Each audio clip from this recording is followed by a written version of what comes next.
Iya, masuk itu dia. Karena itu kan janjinya Dispora, kau pinjami dulu, nanti kalau sudah cair uang anu, nanti diganti. Jadi sampai sekarang kami belum ganti itu hanya orang 3 juta.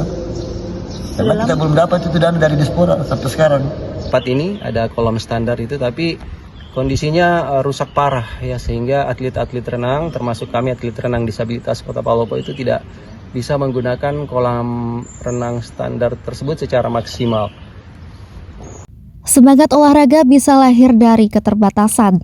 Inilah yang dibuktikan 2 atlet disabilitas asal Palopo, Muhammad Ali Ahmade Ali atau Dani dari cabang renang dan Saldi dari cabang bulu tangkis.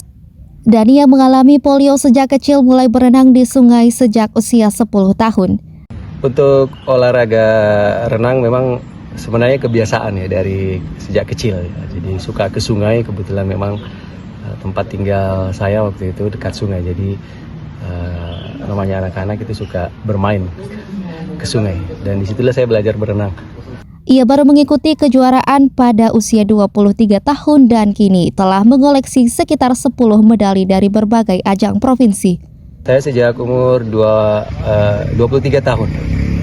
Umur 23 tahun pertama kali terjun di pertandingan atau event resmi renang.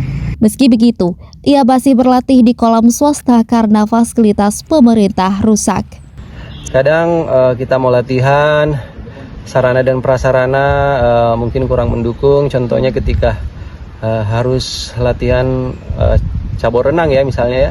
Ini kita harus berlatih di kolam yang sebenarnya memang standarnya ini adalah standar kolam keluarga.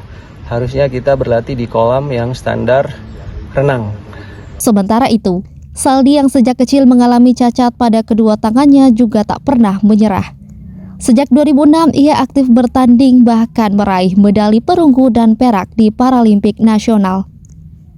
Pertama saya ikut di event disabilitas itu pertama kalinya di Kabupaten Bone pada tahun 2026. Perjuangannya berat, mulai dari harus meminjam uang untuk seleksi hingga membeli sendiri peralatan bertanding.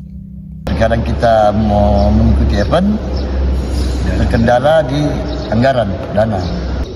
Teman-teman berangkat ke Makassar itu ya berangkat dengan apa adanya.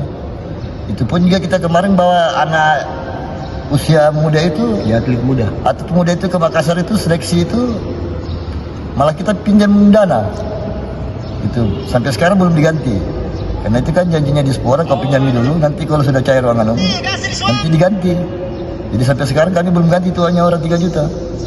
Kisah Dani dan Saldi menjadi pengingat di Hari Olahraga Nasional 9 September bahwa keterbatasan bukan alasan untuk berhenti. Justru dari keterbatasan lahir semangat untuk melampaui batas. Download Tribun X sekarang, menghadirkan lokal menjadi Indonesia.